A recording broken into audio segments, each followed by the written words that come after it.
Bonjour à toutes et à tous. Aujourd'hui, je vais aborder un sujet phare en matière de sport santé, la marche. Une étude récente publiée dans le Lancet, je rappelle, c'est une revue internationale d'origine britannique qui fait autorité en matière de sciences médicales, fait apparaître de nombreux bénéfices de la marche.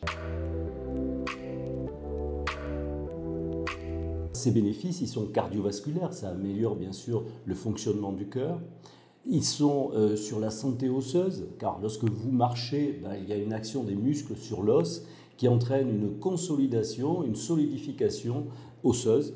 Et donc c'est un excellent moyen de prévention de l'ostéoporose. Troisièmement, c'est moins connu, ça a un effet sur le mental, sur l'activité cérébrale et notamment sur les fonctions cognitives. Si on prend l'Organisation mondiale de la santé, il faut 30 minutes de marche par jour. On sait que les personnes âgées peuvent avoir un bénéfice à 4000 pas, par exemple. Des populations beaucoup plus jeunes, il faudra monter jusqu'à 7000 pas. Au-delà de 7000 pas, le bénéfice commence à être en plateau. Quand je dis qu'il faut marcher, c'est un rythme modéré. Il est évident qu'il ne faut pas regarder les marguerites qui poussent le long de la route, puisqu'il faut être un tout petit peu essoufflé.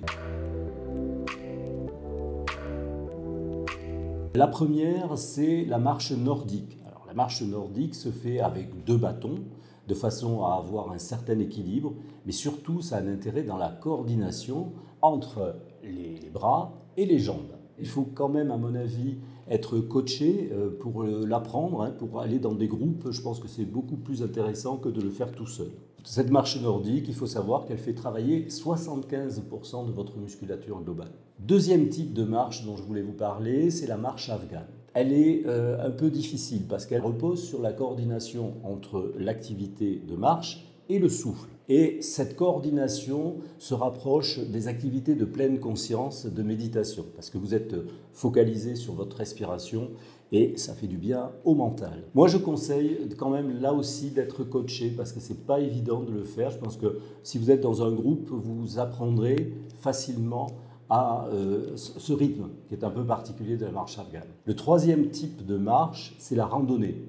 Pourquoi? Parce que vous êtes en pleine nature et que donc vous pouvez vous épanouir encore plus qu'à tourner dans un parc. L'inconvénient de la randonnée, c'est que ça se passe souvent sur des terrains un peu accidentés.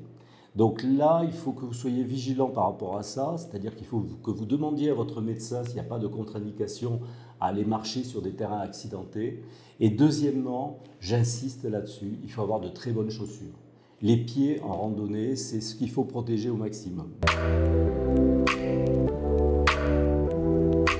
Vous allez marcher sur un sentier caillouteux, vous allez avoir un bénéfice sur la proprioception, c'est-à-dire vous allez avoir un meilleur équilibre au niveau des pieds.